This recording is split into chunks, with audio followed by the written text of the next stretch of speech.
Tanan naman ng mainit na balita mula sa mundo ng politika, isang nakakabahalang balita ang umabot sa ating mga telebisyon nang biglaang umatake sa puso si President Martin ng Norte Jr. matapos ang isang kontrobersyal na desisyon sa Korte Suprema na may kaugnayan sa kasong isinampa laban sa kanyang asawa na si First Lady Liza Maggs. Ang insidenteng ito ay nagdulot ng matinding pagkakabahala sa buong bansa habang mga eksperto sa kalusugan at mga politiko ay nag-aalala sa kalagayan ng Pangulo. Ayon sa mga ulat, bandang alas 3 ng hapon habang nasa Malacanang si President Marcos, nakaramdam siya ng matinding sakit sa dibdib at agad na isinugod sa isang ospital. Ang pangyayaring ito ay nangyari makalipas lamang ang ilang oras matapos siyang sampahan ng kaso ni Liza Marcos sa Korte Suprema na naglalayong magpataw ng legal na aksyon laban sa mga hindi pagkakasunduan sa mga nakaraang isyu sa pamilyang Marcos. Ang mga doktor ay nagsabing may mga senyales ng atake sa puso ang Pangulo kaya't agad siyang isinailalim sa mga medikal na pagsusuri at pagmamasid. Ang kasong isinampa laban kay First Lady ay may kaugnayan sa mga aligasyon ng hindi tamang paggamit ng pondo mula sa ilang mga proyekto ng gobyerno noong nakaraang taon. Bagamat hindi pa tiyak ang magiging kinalabasan ng kaso, ang mga eksperto sa batas ay nagsasabing isang mahaba at masalimuot na proseso ang magaganap. May mga nagsasabi ng isyong ito ang isa sa mga naging sanhi ng matinding stress at tensyon na posibleng magdulot ng atake sa puso ng Pangulo. Ang mga nakapaligid kay PBBM ay nagbigay ng pahayag na pinapalakas nila ang kanilang loob at patuloy na nagmamasid sa kanyang kalusugan.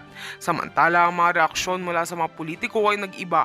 Ang ilang mga kasamahan sa administrasyon ay agad na nagbigay ng kanilang suporta kay President Marcos at ang kanilang pakikiramay sa kalagayan ng kanyang kalusugan.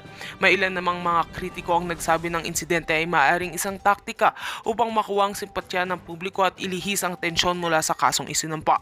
Sa kabila nito, ang mga mamamayan ay patuloy na nagdarasal para sa mabilis na paggaling ng Pangulo at umaasa sa mga magiging hakbang ng gobyerno sa kabila ng mga pagsubok na kinakaharap ng administrasyon. Hanggang ngayon, ang kalagayan ni Pangulong Marcos ay patuloy na binabantayan at ang mga eksperto sa kalusugan ay nagsasabi na mahalaga ang agarang pagbibigay ng tamang medikal na atensyon sa kanyang kondisyon. Habang ang kaso ni Liza Maggs ay patuloy na tinatalakay sa Korte Suprema, nag-aabang ang buong bansa sa mga susunod na kaganapan. Ang mga opinyon tungkol sa mga insidenteng ito ay magkakaiba, ngunit isang bagay ang tiyak. Ang mga kaganapan ngayon ay may malalim na epekto sa politika at kinabukasan ng Administrasyong Marcos.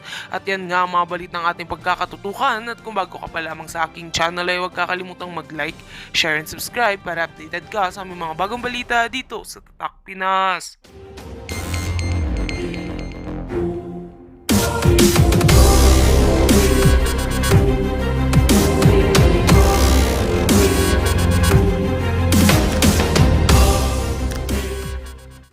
Ang mga bangag dito na magpapadala ng mga kapulisan, okay, sa Congress para persahang ilipat si Attorney Zulaika Lopez para hindi na po para hindi na makapunta si Inday Sara sa correctional. 'Di ba? Women correctional. Dali Ano to?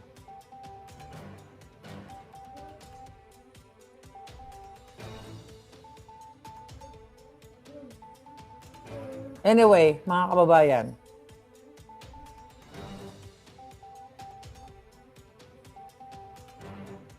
dali lang ang sabi niya.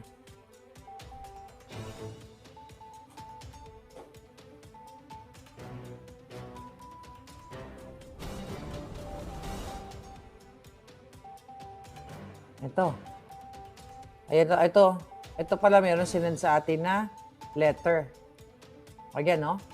Republic of the Philippines House of Representatives, Quezon City. Alright? Order. In the matter of privileged speech, ito gan sa ating puting ahas. Privileged speech number 379 delivered by Representative Rolando Valeriano on September 3, 2024 that called for an inquiry in aid of legislation on the assertion of the power of the purse of Congress and to look into the utilization of public funds, particularly the budget appropriated to the Office of the Vice President for the years 2022, 23, and 24.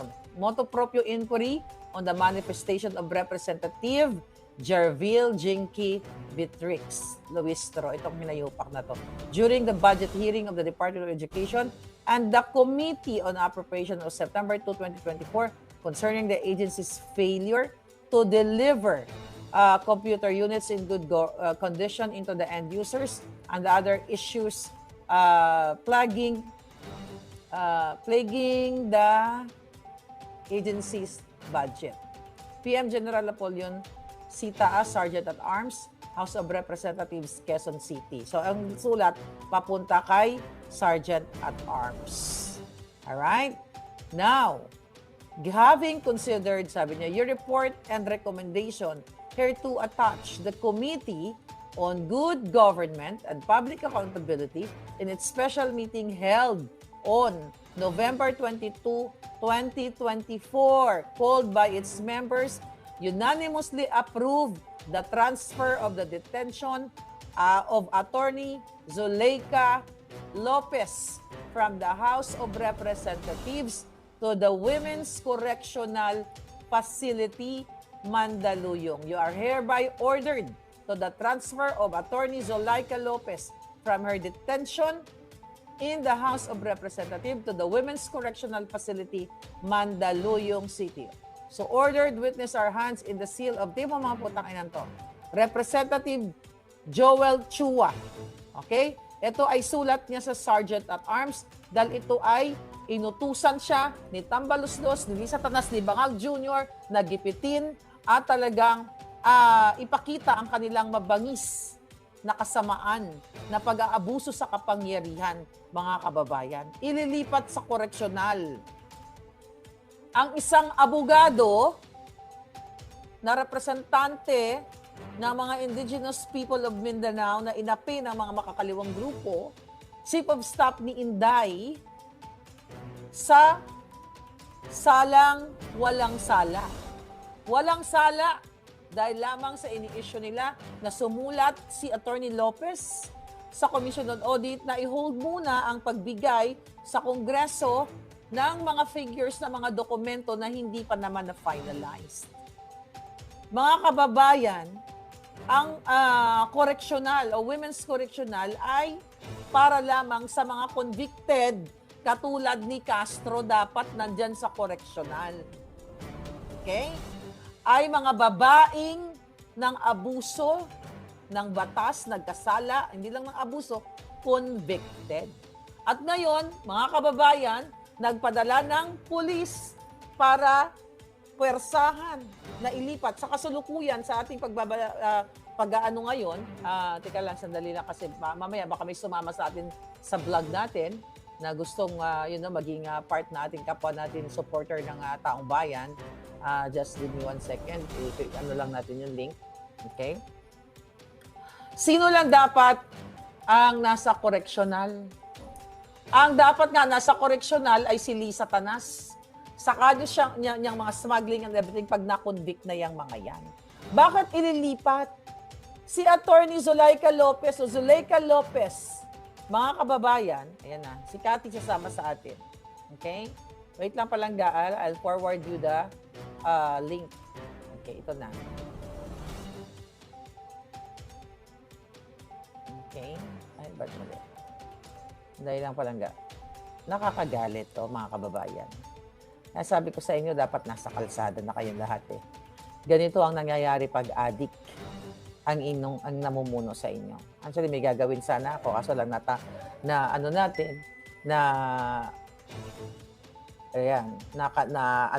to, mga kababayan, na nakarating sa atin yung impormasyon. Kaya, kailangan ninyong malaman.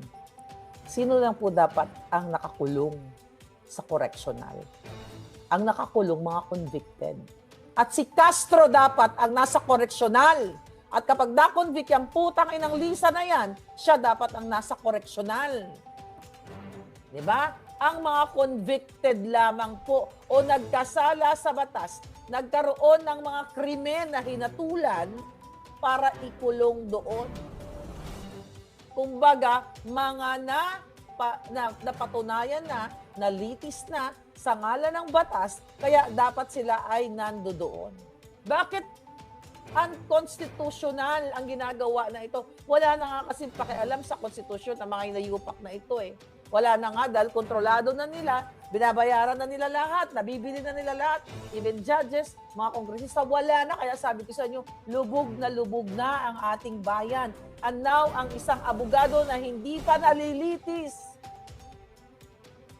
ang miyembro ng korte, di ba?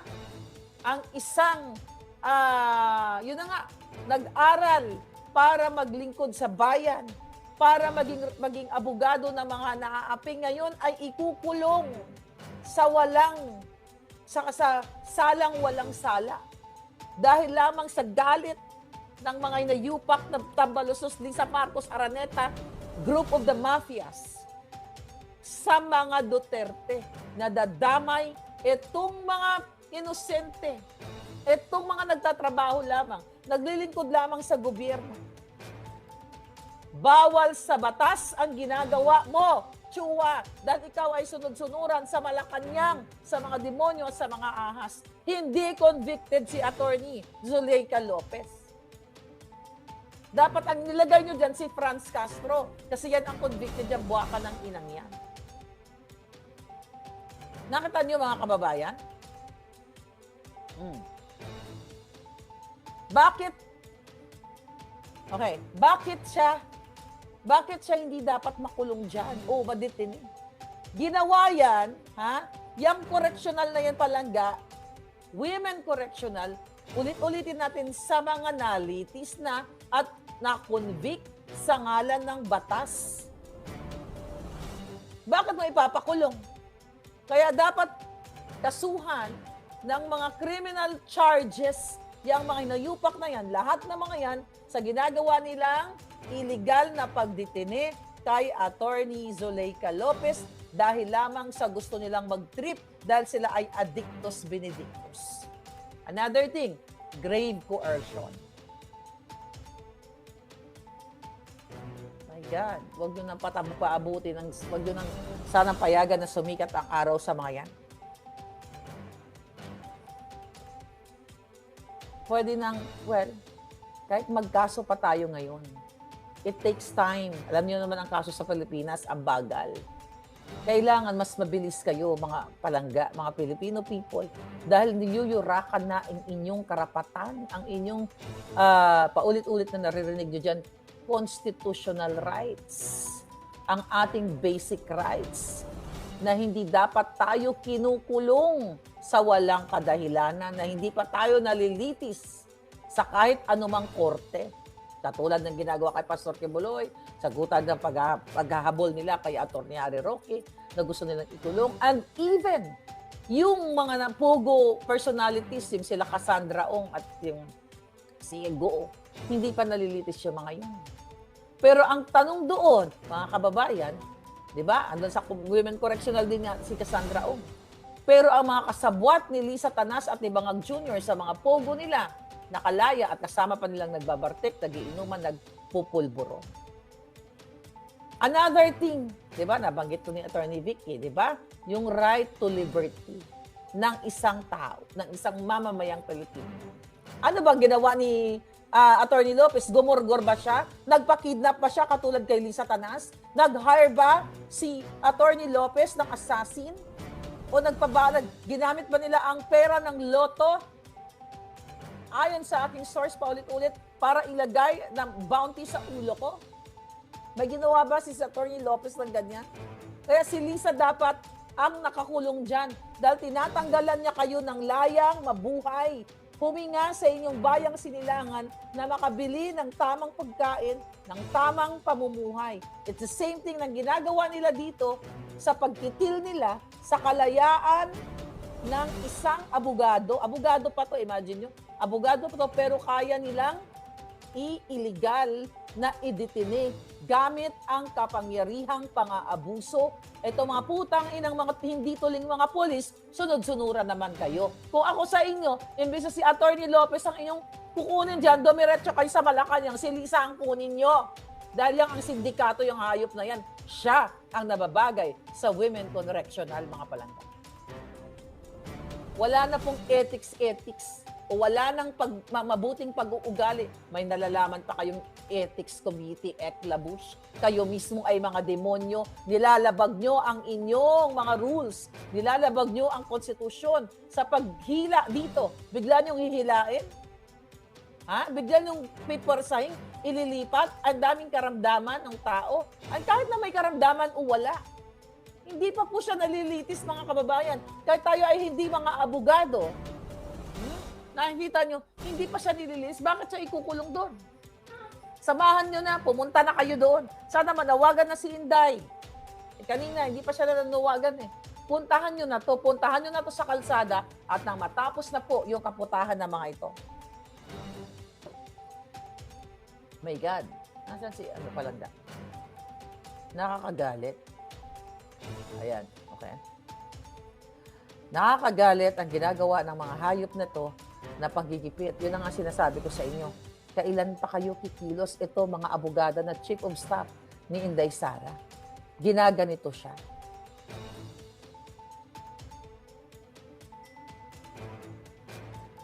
Oh, may...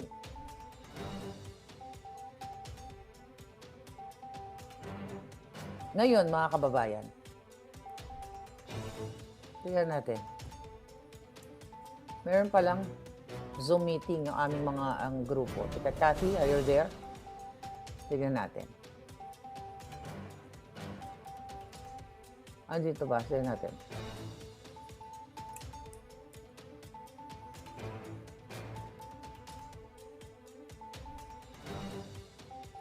Okay.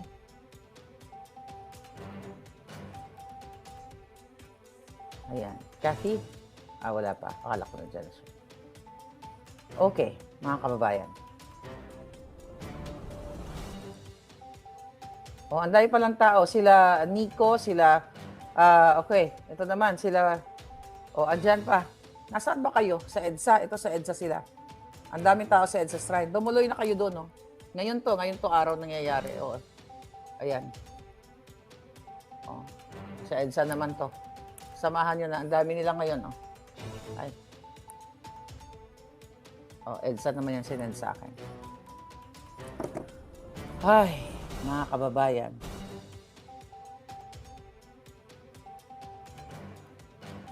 Ito na po ang paglabag nila sa batas. Binoto na rin si Bangag.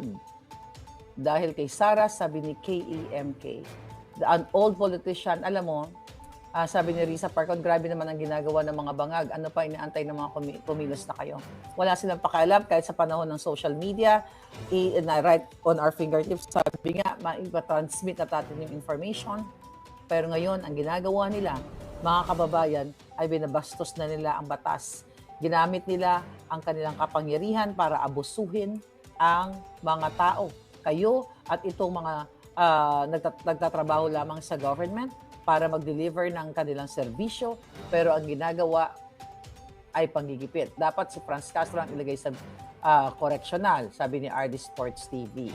Okay? Labas ang mga tao, South and North. Ma'am, sana mawagan ka na sa mga senatorial candidates ni PRD para manguna sa pagtitipon po, sabi ni John Ceredo. Palangga. Meron na sila sariling dapat utak. Lumabas sila. Matapos sila, kung talagang para sila sa bayan, dapat lumabas na sila. Hindi lang sila para sa eleksyon. Oy, nahamon kayo. Yung mga tinaas na kamay ni PRRD, yung mga nasa Pilipinas, kasi I believe si Attorney Vic nasa Kuwait. Nakita ko. Kayo dyan, saan kayo? Sa Pilipino o para sa inyong kandidatura? Ang mga nasa batasan, mga walay batasan, sabi ni Julian's World. Imagine mo, mga kababayan. Ayan. Imbis na proteksyonan ang karapatan ng kababaihan, ano pa doon? Isasama nila dito sa isasama nila sa mga convicted. So inilalagay nila sa peligro ang buhay ni Attorney Lopez. Dahil yung mga nasa correctional, karamihan doon, talagang mga convicted na mga gumurgor ng tao, gumawa ng mga kasamaan. Sabi ko nga sa inyo kagabi, political harassment. lahat ng pangaharas, mga abuso na ginagawa ng gobyernong ito, yung pag-impluwensya diyan sa mga polis na sunod-sunuran, sa usaan na yan, sa sergeant at arms na yan, para persahan, ilipat si Inday Sara. Kailangan nyo na again, paulit-ulit tayo, pumilos na kayo ng mapayapang pagkilos, gumit na kayo sa kalsada, at isigaw nyo na tama na, bangag, suminghot ka na lang. Umuwi ka na dahil hindi naman ikaw ang umaakto ng presidente. Ang ginagawa nyo lahat, mga putang ina kayo, puro panggigipit. Puro panggigipit ang ginagawa ng gobyernong ito. Naiyak daw po si Atty. Lopez. Eh bakit naman hindi ka maiiyak, lalo na kung hindi ka naman masamang tao? Di ba? Yung pang-aabuso sa'yo, paglabag, alam ni Atty. Lopez, abogado yan, alam niya ang konstitusyon. Inaral niya yan. Yung ginagawa sa kanya, paglabag sa konstitusyon ng mga buwaka ng ina na ang ulit-ulitin na ang ilalagay po sa correctional ay mga convicted lang na mga tao na nagkasala sa batas na dumaan na sa paglilitis. Si Atty. Lopez, nalitis ba? Sino naglitis ng mga hayop? Yung mga buwaka ng inang mga bobo dyan, na mga sindikato, na mga mafia sa Kongreso. Ganyan na ba? Kaya sino ka na lang? Okay? Na ordinaryong tao, pwede kang gurgurin ng gobyernong ito. Magkakaroon daw ng press con in few minutes si Atty. Zuleika. Maganda na kayo dyan sa Maynila. Gumising na kayo dahil yung ginagawa dito kay Atty. Zuleika, ginagawa kay Inday Sara, lalo kay Atty. Zuleika, Atty. Lopez, ay kayang gawin sa inyo. Kung, di ba, naulat ko sa inyo na may nagurgur doon sa loob ng Malacanang. Ang mga PSG na mga nag-resign na nagre-reklamo dahil overfatigue sila dahil nakikita nila ang mga laro ni Lisa Tanas at ni Bangag Jr. nagpupulburon, nagchuchok-tsakan, binababoy ang inyong mga binababoy ang Malacanang, binababoy ang konstitusyon, binababoy lahat ng buhay ninyo. Ewan ko sa inyo, bakit hanggang ngayon tulog pa rin kayo? Ito po ay paglalarawan nang wala na talagang hustisya. Sige nga, tanungin kita. Bakit yan itinayo yung correctional na yan? Tinayo ba yan ang women correctional na yan? Na para kapag may gustong i-contempt sa Kongreso o Senado, dadalhin sa correctional? May detention center doon ah. Bakit dadalhin sa correctional? Nagkasala ba sa batas yan? At una-una, nalitis ba siya? Meron bang hearing na naganap sa korte na ikaw, you know what I mean? Andito si Miss Cathy. Gagalit na galit ako, sis, na napapasokin na kita, sis. Ayan. Detention facility. Hi, sis. Hi, Ayan. sis. Ayan. So, for sure, you know, nakakagigil. Oh, sobra. Sobra. Alam mo, ito yung sign ng ano sa akin, yung parang, hindi parang ano na to, people power style. You know, kailangan natin ng ganito kasi hindi na nire-respeto. Ultimo, isang abogado na babae. Wala silang respeto sa batas, hindi sila sumusunod sa batas. At dyan sa kapulisan, sa military, sa mga kasundaluhan, protect the people and you need to start now and tonight. It's not about hindi na tutungkol sa Duterte or anything. It's our constitution. We need to protect the law and the constitution. Kasi ultimo dyan sa mga lawyers dyan na dapat ipagtanggol nyo yung ating konstitusyon. Tama na to. Nabababoy na. Baboy na tayo. Pinagtatawanan na tayo ng ibang tao, ng ibang bansa. That's true. Imagine mo, kaya nga sabi ko, sis, ang correctional ay tinayo yan, ginawa yan para sa mga babaeng ikukulong dyan na mga nagkasala. Sabi ko, wala namang nakalagay dun sa guidelines ng mga committee dyan sa Kongreso at Senado na kapag may kinontempt sila, ay diretso na doon sa correctional. Unconstitutional talaga yan. Yes. Sis, yun nga, di ba? Kaya yung post ko, sabi ko, why would you send someone to correctional kung hindi naman siya arrested or convicted criminal? Eh bakit si Castro? True. Convicted criminal, yan ang lagay nila sa correctional. Yun nga sabi ko kanina. Tarantado Kaya talaga. yung mga military, yung mga pulis dyan, maano kayo, dun kayo pumanig sa tama. Walang kasalanan niyang si Atty. Lopez pumunta siya dyan. Respetado, sumasagot ng tama. Actually, mali nga yung ginawa ni Castro. Dapat pa nga si Castro makulong lalo. Yun na Di nga. ba? So, tas eto, Yeah. this is like abuse of power aside from that, violence against women. You know, kasi alam nila for a fact na si Attorney Lopez is having an anxiety, she's not Mhm. feeling well, hindi nga siya naka-attend ng kanyang, what do you call this, ng kanyang therapy and all. Mhm. Sa pinayagan. Yeah, di ba? nabanggit ni. Yeah. Gusto Ay, ko nako. sumpahin sinusumpa ko kayo lahat, pati buong angkan nyo, na lahat ng dinadanas sa buong Pilipinas maranasan nyo hanggang sa kahulihingan ng hininga nyo. Ah, Now. ang kapal na mukha. Sila ang sumisigaw ng violation of human rights daw sa previous administration. Pero yung rights ni Attorney Lopez, 'di ba? Human rights. Exactly. Okay? Yung rights ni Attorney Lopez, dito pa lang makikita ninyo mga kababayan na talagang wala na po silang paggalang sa ating saligang batas. Wala na sila paggalang sa karapatang pantao dahil sabi ko nga, illegal detention, kasama ang corruption, kinukurap nila ang mga kapulisan, even ang sergeant at arms, para ipatupad itong kanilang pag-abuso sa saligang batas para pwersahan nilang ma-transfer si Attorney Lopez sa Women Correctional na never naman na-convict sa kahit anong crime. Correct. Sabi mo nga, dapat ay si Castro talaga ang nandiyan dyan. Yes. Dapat talaga. Kasi kung gusto nila yung sinasabi nila, nasa tama sila, itama nila ng tama. I-surrender rin nila yung isa nilang kasamahan dyan na convicted itself. Yun ang Yeah. convicted. Hindi yung walang malay na contempt. Ginawa na nilang ano yun? Ginagawa na nilang hukuman ang Congress. Napakabobo. Sila na nga yung hukom, sila pa pulis. Lahat Exactly. sila pa investigador. Tanggalin na natin yung mga pulis. Tanggalin na natin lahat ng Department of Justice pala. Ang mga Supreme Court, abolish na natin yan. Total, dyan naman naglilitis pala dyan sa bupunyetang House of Representatives na yan. Kaya nga sabi nga ni Jeji Jologers, Armed Forces of the Philippines, kayo po ang huli at pinaka-importanting alas. Sagipin po ninyo ang bansa sa kamay ng mga buwaya. Yun nga, sabi ko kanina, ang Armed Forces of the Philippines, ang ating mga pulis, ay nandiyan para protektahan ang ating bansa, ang ating komunidad. At hindi dapat sunod-sunuran sa mga adiktos o sa mga utos na labag sa batas. Tama Kasi ka doon. napaka-addict no? Pati oras. Alam mo, nag-inuman muna, yung mga ganun. Yeah. Na naglasing, tapos sigurado ako, sabog na naman. Alam mo yon. At saka, what time is it now? Gabi na, anong oras na dyan sa Pilipinas? 4? Hindi, almost 1 in the morning. 1 in the morning?